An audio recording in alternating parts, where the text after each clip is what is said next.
പിതാവിൻ്റെയും പുത്രൻ്റെയും പരിശുദ്ധാത്മാവിൻ്റെയും നാമത്തിൽ ആമേൻ. പ്രിയപ്പെട്ടവരെ, ഇന്ന് ജൂലൈ 5 ഞായറാഴ്ച. അമ്മേ പരിശുദ്ധ അമ്മേ, അമ്മേ പരിശുദ്ധമേ, ദൈവമാതാവേ, കൃപാസനത്തിലൂടെ ഞങ്ങൾക്കും ഞങ്ങളുടെ ദേശത്തിനും അമ്മ മധ്യസ്ഥം തേടിത്തന്ന എല്ലാ അനുഗ്രഹങ്ങൾക്കും കൃപകൾക്കും ഞങ്ങളിപ്പോൾ ഹൃദയം നിറഞ്ഞ നന്ദി പറയുന്നു.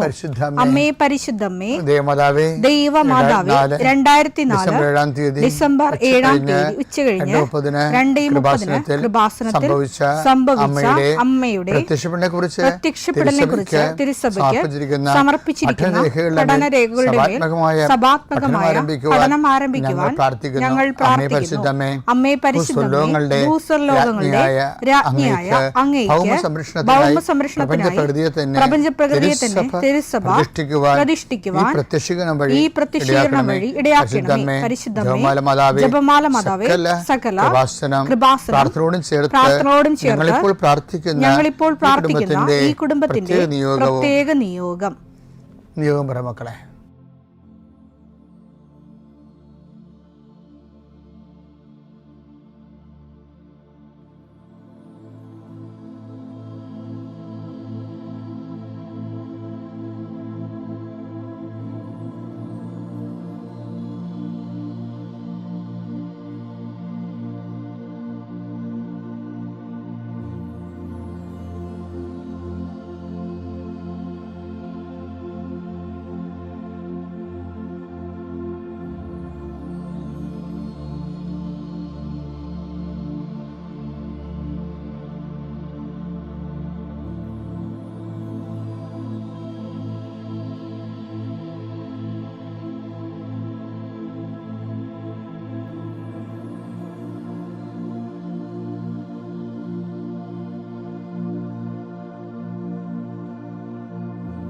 അമ്മയുടെ പ്രത്യക്ഷീകരണത്തിന്റെ ഈ അനുഗ്രഹവേളയിൽ ഞങ്ങൾക്ക് സാധിച്ചു തരുവാൻ കനിയണമേ. ആമേൻ. വിശ്വാസ പ്രമാണം. സർവശക്തനായ പിതാവും ആകാശത്തിന്റെയും ഭൂമിയുടെയും സൃഷ്ടാവുമായ ദൈവത്തിൽ ഞാൻ വിശ്വസിക്കുന്നു. അവിടുത്തെ ഏകപുത്രനും ഞങ്ങളുടെ കർത്താവുമായ ഈശോമിശിഹായിലും ഞാൻ വിശ്വസിക്കുന്നു. ഈ പുത്രൻ പരിശുദ്ധാത്മാവിനാൽ ഗർഭസ്ഥനായി കന്യകാമറിയത്തിൽ നിന്ന് പിറന്ന് പൊന്തിയോസ് പീലാത്തോസിന്റെ കാലത്ത് പീഡകൾ സഹിച്ച് കുരിശിൽ തറയ്ക്കപ്പെട്ട് മരിച്ച് അടക്കപ്പെട്ട് പാതാളങ്ങളിൽ ഇറങ്ങി മരിച്ചവരുടെ ഇടയിൽ നിന്ന് 3-ാം നാൾ ഉയർത്ത് സ്വർഗത്തിലേക്ക് എഴുന്നള്ളി സർവശക്തിയുള്ള പിതാവായ ദൈവത്തിന്റെ വലതുഭാഗത്തിരിക്കുന്നു. അവിടെ നിന്ന് ജീവിക്കുന്നവരെയും മരിച്ചവരെയും വിധിക്കുവാൻ വരുമെന്നും ഞാൻ വിശ്വസിക്കുന്നു. പരിശുദ്ധാത്മാവിലും ഞാൻ വിശ്വസിക്കുന്നു. വിശുദ്ധ കത്തോലിക്കാ സഭയിലും പുണ്യവാന്മാരുടെ ഐക്യത്തിലും പാപങ്ങളുടെ മോചനത്തിലും ശരീരത്തിന്റെ ഉയർപ്പിലും നിത്യമായ ജീവിതത്തിലും ഞാൻ വിശ്വസിക്കുന്നു. ആമേൻ. സ്വർഗ്ഗസ്ഥനായ ഞങ്ങളുടെ പിതാവേ, അങ്ങയുടെ നാമം പൂജിതമാകണമേ. അങ്ങയുടെ രാജ്യം വരണമേ. അങ്ങയുടെ തിരുമനസ് സ്വർഗത്തിലെ പോലെ ഭൂമിയിലും ആകണമേ. അന്നു വേണ്ടുന്ന ആഹാരം ഇന്ന് ഞങ്ങൾക്ക് തരണമേ. ഞങ്ങളോട് തെറ്റ് ചെയ്യുന്നവരോട് ഞങ്ങൾ ക്ഷമിക്കുന്നത് പോലെ ഞങ്ങളുടെ തെറ്റുകൾ ഞങ്ങളോടും ക്ഷമിക്കണമേ. ഞങ്ങളെ പ്രലോഭനത്തിൽ ഉൾപ്പെടുത്തരുതേ, തിന്മയിൽ ഞങ്ങൾ രക്ഷിക്കണമേ. ആമേൻ. നന്മ നിറഞ്ഞ മറിയമേ, സ്വസ്തി. കർത്താവ് അങ്ങയുടെ കൂടെ സ്ത്രീകളിൽ അങ്ങ് അനുഗ്രഹിക്കപ്പെട്ടവളാകുന്നു. അങ്ങയുടെ ഉദരത്തിൻ ഫലമായി ഈശോ അനുഗ്രഹിക്കപ്പെട്ടവനാകുന്നു. പരിശുദ്ധ മറിയമേ, തമ്പുരാന്റെ അമ്മേ, പാപികളായ ഞങ്ങൾക്ക് വേണ്ടി ഇപ്പോഴും ഞങ്ങളുടെ മരണസമയത്തും തമ്പുരാനോട് അപേക്ഷിക്കണമേ. ആമേൻ. കർത്താവേ, നിന്റെ ഉന്നതമായ നാമത്തിന് സ്തോത്രം ചെയ്യുന്നു. കർത്താവേ, നിന്റെ വിശുദ്ധ പൗരോഹിത്യത്തെ മഹത്വപ്പെടുത്തണമേ. കർത്താവെ, സഭയിലുള്ള സാന്നിധ്യം പ്രകടമാക്കണമേ.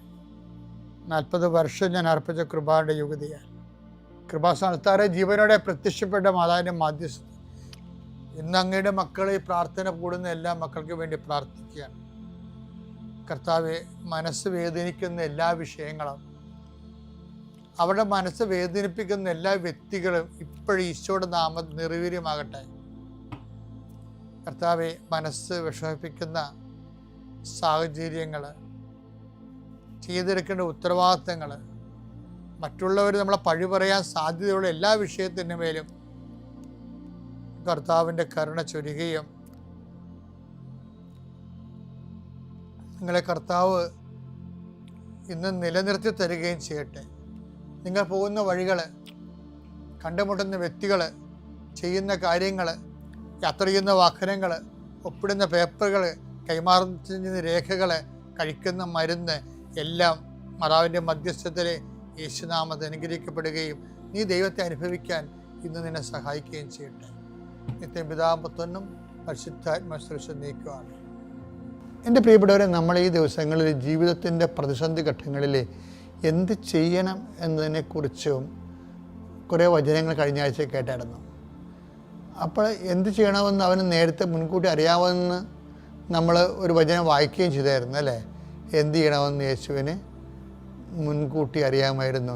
കഴിഞ്ഞ ആഴ്ചയിൽ യോഹന്നാൻ 6:6 വായിച്ചിട്ട് പറഞ്ഞത്, ഈ നിങ്ങൾ അവർക്ക് ഭക്ഷണം കൊടുക്കാൻ പറഞ്ഞപ്പോൾ ഫിലിപ്പോസ് പറഞ്ഞ് നടക്കുമെന്ന് തോന്നില്ല, ഈ വിജനപ്രദേശമാണ് സദ്യയാകാൻ പോണത്, ജനങ്ങളെ പറഞ്ഞു വിടുകയായിരിക്കും നല്ലത്, ഇത്രയും ആൾക്കാർക്ക് എവിടെ ഭക്ഷണം കിട്ടാനൊക്കെ ചോദിക്കും. അപ്പോൾ പ്രാക്ടിക്കലായിട്ട് സംസാരിച്ചപ്പോൾ ഈശോ ഇവരെ പരീക്ഷിക്കാൻ വേണ്ടി പറഞ്ഞു നിങ്ങളതിനെ കൊടുക്കണമെന്ന് പറഞ്ഞു. ഇപ്പോൾ നമ്മളെവിടെ കൊടുക്കാനാ? ഇവരങ്ങോട്ട് വേണ്ടി ചോദിക്കുന്നുണ്ട്, നമ്മളെവിടെ കൊടുക്കാനാ? എന്തുമാത്രം പൈസ വേണ്ടി വരും എന്നൊക്കെ ഇവരൊക്കെ വെറുതെ ചുമ്മാ മാനസികമായിട്ട് കുറേ ആലോചന നടത്തുകയാണ്. ചിലരുടെ ജീവിതത്തിൽ ഈ മാനസിക ആലോചന മാത്രമേ ഉണ്ടാകത്തുള്ളൂ. ആ മാനസിക ആലോചന കൊണ്ട് അവർ പോകും. എനിക്ക് ഇപ്പം ഞാൻ അച്ഛനായിട്ട് 40 കൊല്ലമായി. ഇന്ന് വരെ എനിക്ക് മനസ്സിലാക്കണത് എന്താ വെച്ചാൽ, ഈ മനുഷ്യന്മാർ പകുതി മുക്കാൽ, ഇൻക്ലൂഡിങ് പ്രീസ്റ്റ്, പകുതി മുക്കാലും മനുഷ്യർ, ഒരു 90% മനുഷ്യർ മാനുഷികമായിട്ടാണ് കാര്യങ്ങൾ കാണുന്നത്. അവിടെ ദൈവത്തിന് എന്തെങ്കിലും പദ്ധതി ഉണ്ടോ? ദൈവം അതിൻ്റെ സന്ദേശം നമുക്ക് കൈമാറുമോ? ഒന്നുമില്ലെങ്കിൽ നമ്മളത് വെയിറ്റ് ചെയ്യുകയും ചെയ്യണം. നമ്മുടെ വീട്ടിൽ പ്രാർത്ഥിക്കാത്ത ഒരു അപകടകാരികളുണ്ട്. വീട്ടിൽ എപ്പോഴും പ്രാർത്ഥിക്കാത്തവരുടെ ഒരു കാര്യത്തിലും അവർ പറയുന്ന വിഷയത്തിൽ നിങ്ങൾ തലവെച്ച് കൊടുക്കരുത്. അതിൻ്റെ കാരണം വെച്ച് കഴിഞ്ഞാൽ അവർക്ക് അറിയത്തില്ല, അവരുടെ ജഡമാണ് സംസാരിക്കുന്നത്. അതിൻ്റെ അകത്ത് മുഴുവനും കുത്തിത്തിരിപ്പും കുഞ്ഞായ്മയും ചതിപ്രയോഗങ്ങളും നമ്മൾ ഒളിച്ചിരിപ്പുണ്ടായ സംഭവത്തിൽ. പ്രാർത്ഥിക്കാത്തവന് സുഖമില്ല, അവന് ദൈവത്തെ വിശ്വസിക്കാത്തവന് പിന്നെ എന്താ? പിന്നെ വലിയ മാനവികതയൊക്കെ പറഞ്ഞാലും അവന് ഇഷ്ടമുള്ള ചെയ്യാമല്ലോ. ഈ മനുഷ്യൻ ദൈവത്തിൻ്റെ വചനത്തെയും ദൈവത്തെയും ഭയപ്പെടാത്തവന് നമ്മൾ ഭയപ്പെടണം. ദൈവത്തെ ഭയപ്പെടാത്തവരെയും ഇപ്പം ചില വചനമില്ലേ, ഞാൻ മനുഷ്യനെ മാനിക്കുന്നില്ല, ദൈവത്തെ ഭയപ്പെടുന്നില്ല എന്ന്. വചനം എടുത്ത് ലൂക്കാ 18:4. കുറേ നാളത്തെ സാധു വിധവ വന്ന് ഈ മനുഷ്യർക്ക് നീതി നടത്താൻ വേണ്ടി കേണപേക്ഷിക്കുന്ന രംഗമാണ്. കുറേ നാളത്തേക്ക് അവനിത് ഗൗനിച്ചില്ല. അയാൾ ഗൗനിച്ചില്ല. പിന്നീട് അവൻ ഇങ്ങനെ കുറച്ച് കഴിഞ്ഞപ്പോൾ പുള്ളിക്ക് ബൾബ് കത്തി. ഞാൻ ദൈവത്തെ ഉണ്ട്, അതാണ് ദൈവത്തെ ഭയപ്പെടുന്നില്ല, മനുഷ്യരെ മാനിക്കുകയോ ചെയ്യുന്നില്ല. എങ്കിലും ഈ വിധവ എന്നെ ശല്യപ്പെടുത്തുന്നത്, അയാൾക്ക് ഫിസിക്കൽ ഡിസ്റ്റർബൻസ് ഉണ്ടാകുന്നതാണ് വിഷയം. ശല്യപ്പെടുന്നത് കൊണ്ട് ഞാൻ അവൾക്ക് നീതി നടത്തി. അല്ലെങ്കിൽ അവൾ ഇവിടുന്ന് വിട്ടു പോകത്തില്ല, അതാണ് വിഷയം. എന്നെ അസഹ്യപ്പെടുത്തും. അപ്പം ഈ ദൈവം ഇല്ലാത്തവൻ്റെയൊക്കെ അവസ്ഥ അതാണ്, മൈൻഡ് സെറ്റ് അതാണ്. ഞാൻ ദൈവത്തെ ഭയപ്പെടുന്നില്ല, മനുഷ്യനെ മാനിക്കുന്നില്ല. ദൈവത്തെ ഭയപ്പെട്ടില്ല, പിന്നെ മനുഷ്യനെ മാനിക്കേണ്ട കാര്യം എന്താ അതിൻ്റെ ഗ്രൗണ്ട് എന്താ? ദൈവത്തെ ഭയപ്പെടുന്നില്ലെങ്കിൽ വൈ ഷുഡ് വി ഫിയർ മാൻ? അതിന് ഗ്രൗണ്ടില്ല ശരിക്കും പറഞ്ഞാൽ. പിന്നെ ഒരു മാനുഷികമായ കാഴ്ചപ്പാടെന്ന് പറയും. മാനുഷികം എന്ന് പറഞ്ഞാൽ എന്താ? കാലകാലങ്ങളായിട്ട് മതത്തിൻ്റെ ചൈതന്യങ്ങളാലും മനുഷ്യത്വത്തിന് മതം കാഴ്ചവെച്ചിട്ടുള്ള മനുഷ്യത്വത്താൽ പരിപക്വമായിട്ടുള്ള മനസ്സാക്ഷി എന്നാണ് ഈ നിരീശ്വരവാദികൾക്ക് പോലും മനുഷ്യന്മാരോട് ഒരു അഫിനിറ്റി തോന്നണത്. അത് സഞ്ചിതാവബോധത്തിൽ നിന്ന് ജനിതകമായി കൈമാറിയിട്ടുള്ള സഞ്ചിതാവബോധത്തിൽ നിന്നുണ്ടായിട്ടുള്ളതാണ്. അതും ദൈവവിശ്വാസികളുടെ സംഭാവനയാണ് ശരിക്കും പറഞ്ഞാൽ. അപ്പം ദൈവത്തെ ഭയപ്പെടുന്നില്ലെങ്കിൽ പിന്നെ മനുഷ്യനെ മാനിക്കേണ്ട കാര്യമില്ല. അപ്പം പക്ഷേ ഇങ്ങനെയുള്ള വിഷയമുള്ള ആൾക്കാർ, ദൈവത്തെ ഭയപ്പെടാത്ത മനുഷ്യനെ മാനിക്കാത്ത ഒരാൾ, നിങ്ങളുടെ മക്കൾ അങ്ങനെ ഒരാളായിട്ട് വളർന്നു വന്നാൽ നിങ്ങൾക്ക് അത് മതി ലോകം എപ്പോഴും സങ്കടപ്പെടാൻ. എന്താ കാര്യം? നിങ്ങൾ പഠിപ്പിക്കേണ്ട കാലത്ത് പഠിപ്പിച്ചില്ല. നിങ്ങൾ ഓർക്കണം 8ാം ക്ലാസ് കഴിയുമ്പോൾ പിന്നെ വേദപാഠം തീർന്നില്ല എന്നാണ്. അങ്ങനെയല്ല, 10ാം ക്ലാസ്സും 13ാം ക്ലാസ്സും എല്ലാം കഴിഞ്ഞാലും ദൈവത്തെ പഠിക്കണതിന് ഇപ്പം ഞാൻ ഈ 40 കൊല്ലം അച്ഛനെന്ന് പറഞ്ഞില്ലേ, വീട്ടിൽ നല്ല വിശ്വാസവും പ്രാർത്ഥനയൊക്കെ ഉള്ള വീടാണ്. അപ്പോൾ ചെറിയ വീടാണെങ്കിലും ഈ പറഞ്ഞ ദൈവമുണ്ട് അവിടെ. കാര്യം ഞങ്ങൾ അച്ഛനും 2 പേര് ശുശ്രൂഷകരുടെ വീട്ടിൽ നിന്ന് വന്ന്, ഞാനും എൻ്റെ ചേച്ചി കന്യാശ്രീ. അപ്പം എന്നാ വിഷയം എന്ന് വെച്ച് കഴിഞ്ഞാൽ, ആ ഒരു ഭവനത്തിൽ നിന്നിങ്ങനെ വരുമ്പോൾ നമ്മൾ ദൈവ തിരുസന്നിധിയിൽ നിന്ന് ഇപ്പം 40 കൊല്ലം കൂടി പൗരോഹിത്യ ജീവിതം കഴിഞ്ഞപ്പോഴും ഇപ്പോഴും ഞാൻ പറയും ദൈവത്തിനെക്കുറിച്ച് എന്തെല്ലാം കാര്യങ്ങൾ അറിയാനിരിക്കണമെന്ന്. പിന്നെ എങ്ങനെ നിങ്ങൾ പറഞ്ഞ കാറ്റഗിസം 10ാം ക്ലാസ് വെച്ച് അവസാനിപ്പിക്കണത്? You don't need God. അതല്ലേ പ്രശ്നം. നിങ്ങൾക്ക് ദൈവത്തെ ആവശ്യമില്ല. നിങ്ങളുടെ പല പരിപാടി ജഡികമായ കാര്യങ്ങൾക്ക് ദൈവത്തിനെ കൊണ്ട് നടന്നാൽ ശരിയാകാത്തത് മനസ്സിലാകുമ്പോഴാണ് ചില ആൾക്കാർ പിള്ളേരെ പോലും വേദപാഠത്തിൽ പിടിയത്തില്ല. ഏറ്റവും വലിയ ക്രൈമാണ്. ഇപ്പം തൂഫാനൊക്കെ നാട് ഇളക്കി മറിച്ചുകൊണ്ടിരിക്കുകയാണ്. നിങ്ങൾ ചെയ്തിരിക്കുന്ന കാര്യങ്ങളെല്ലാം മുന്നോട്ട് ഭംഗിയായിട്ട് പോകുന്നുണ്ട്, അതിന് ജനത്തിൻ്റെ സപ്പോർട്ടുണ്ട്. പക്ഷേ ഇനി നിങ്ങൾ പിന്നോട്ട് പോകരുത്. എന്താ കാര്യം വെച്ച് കഴിഞ്ഞാൽ ജനം അത് ആഗ്രഹിക്കുന്നില്ല.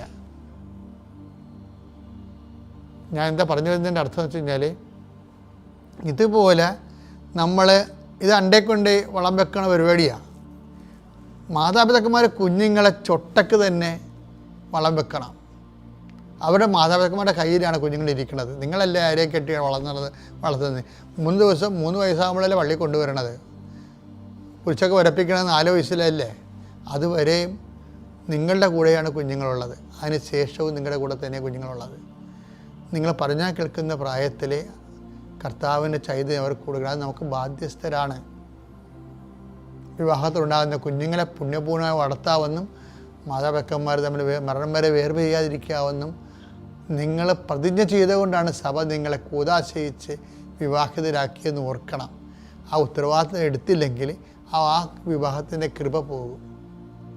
അതുകൊണ്ട് വളരെ ചൈതന്യത്തോടു കൂടി കുഞ്ഞുങ്ങളെ വളർത്തിക്കൊണ്ടുവരാനും ദൈവത്തിന് നിരക്കുന്ന ദൈവിക ആത്മാവിനെ വിവേചിക്കാൻ മനസ്സിലാകുന്ന എത്ര വയസ്സായാലും പിന്നെയും കർത്താവിനെക്കുറിച്ചുള്ള അറിവുകൾ ഇങ്ങനെ വന്നുകൊണ്ടേയിരിക്കും. അപ്പോൾ നിങ്ങൾ എവിടെയെങ്കിലും വെച്ച് വേദപാഠം നിർത്തരുത്. ഞാൻ ഇത്രയും പ്രായത്തിലും വേദപാഠം നിർത്തിയിട്ടില്ല.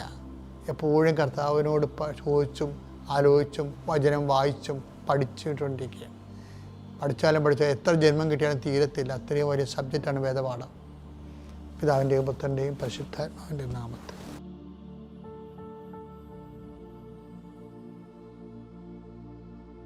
അത്യപൂർവ ദൈവാനുഭവങ്ങൾ ഇനി നിങ്ങൾക്കും സ്വന്തം. ഈ യൂട്യൂബ് ചാനൽ ഇതുവരെ സബ്സ്ക്രൈബ് ചെയ്തിട്ടില്ലെങ്കിൽ ഇപ്പോൾ തന്നെ സബ്സ്ക്രൈബ് ചെയ്യുക. ഈ വീഡിയോ ഇപ്പോൾ തന്നെ നിങ്ങളുടെ സുഹൃത്തുക്കൾക്ക് ഷെയർ ചെയ്തുകൊണ്ട് കർത്താവിൻ്റെ പ്രേക്ഷിതരാകുക.